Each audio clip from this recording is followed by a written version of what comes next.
ছাত্ৰ ছাত্ৰীসকল তোমালোকৰ নৱম শ্ৰেণীৰ গণিত বিষয়ৰ দ্বাদশ অধ্যায় হিৰণৰ সূত্ৰ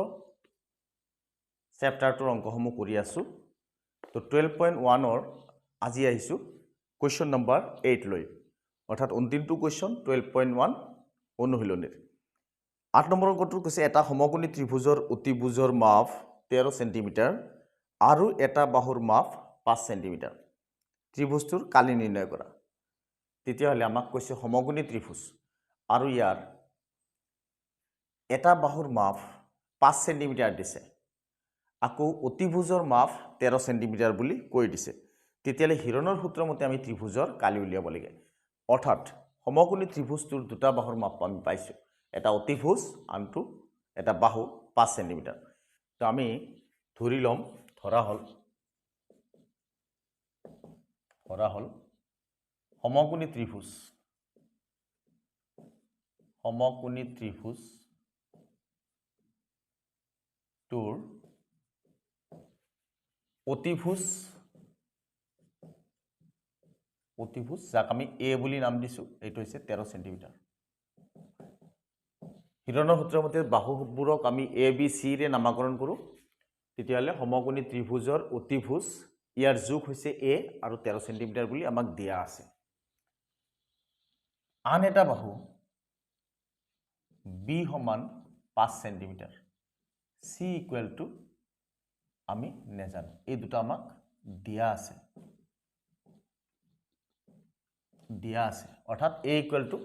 অৰ্থাৎ অতিভুজ এৰ মান 13 সেন্টিমিটাৰ কোৱেশ্চনটোত দিছে আন এটা বাহু বিৰ মান 5 সেন্টিমিটাৰ দিছে এটা বাহু সিৰ মান আমি নাজানো তেতিয়ালে হা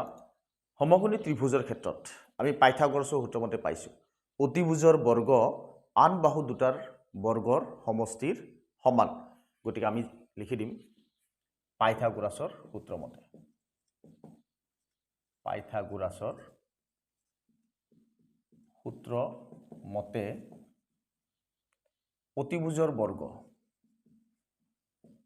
অতিভুজৰ বৰ্গ সমান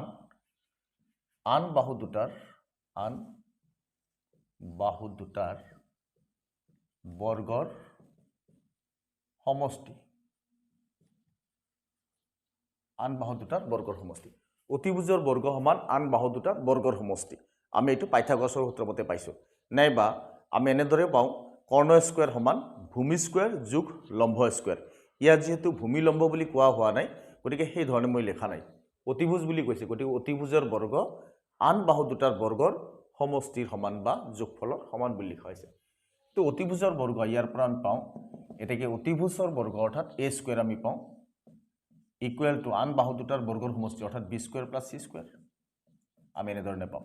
ইয়াৰ পৰা a স্কয়াৰ মানে আমি 13 স্কয়াৰ লিখি দিলো ইকুৱেল টু b স্কয়াৰ মানে 5 স্কয়াৰ প্লাস c স্কয়াৰ অৰ্থাৎ c ৰ মান আমি নাজানো c স্কয়াৰ থাকিল ইয়াৰ পৰা আমি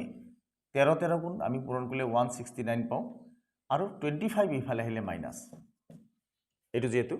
5 স্কয়াৰ ই 25 হ'ব 5 5 পূৰণ কৰিলে ইফালে আহিলে মাইনাস হ'ব c ৰ মান লাগে সেই কাৰণে c ক আমি অকলহৰিয়া কৰি আছো c স্কয়াৰ থাকিল ইফালে এবাৰ আমি এনেদৰে লিখিলো c স্কয়াৰটো আগে লিখিলো c স্কয়াৰ ইকুৱেল টু 144 169 ৰ পৰা 25 ক মাইনাস কৰিলে আমি 144 পাওঁ এবাৰ স্কয়াৰটো যদি উঠাই দিও আনফালে ৰুট ওভাৰ হ'ব তেতিয়ালে আমি পাওঁ c equal to plus minus root over 144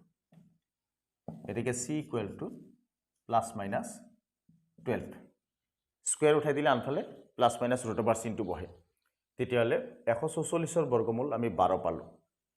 এবাৰ চাও c ৰ মান আমি প্লাস মাইনাস পাইছো কিন্তু যেহেতু c এটা বাহুৰ যোগ গতিকে মাইনাস চিনটো এই ক্ষেত্ৰত গ্ৰহণযোগ্য নহয় অৰ্থাৎ c ৰ মান কেৱল ধনাত্মকহে হ'ব অৰ্থাৎ 12 হ'ব তো ইয়াত c ইকুৱেল টু আমি 12 সেন্টিমিটাৰ পাম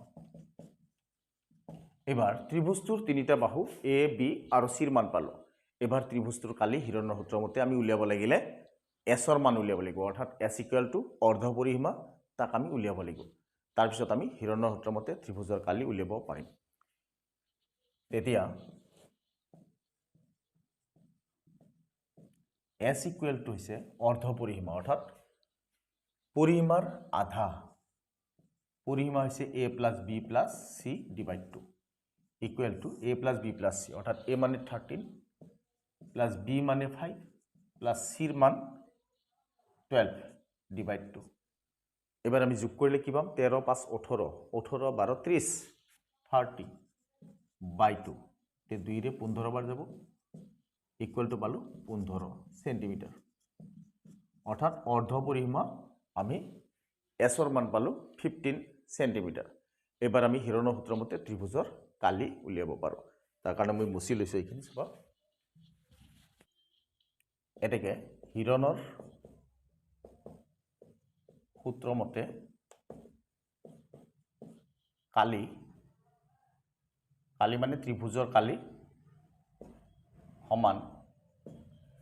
√(s) whole into s minus a whole into s minus b whole into s minus c এনেকৈ আমি লিখিলো এবাৰ মানসমূহ আমি বহুৱাই দিম √(s) মানে আমি পালো 15 হোল ইনটু 15 মাইনাস a মানে 13 আকৌ s মানে 15 মাইনাস b মানে 5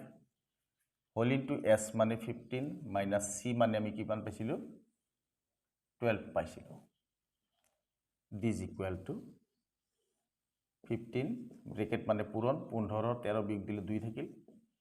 5 15 5 গলে 10 থাকিল আৰু 15 12 গলে 3 বিয়োগ হৈ থাকিল দিস ইকুৱেল টু 15 আমি যেহেতু বৰ্গমূল উলিয়াব লাগিব বৰ্গমূল √(r) চিনটো যেহেতু আছে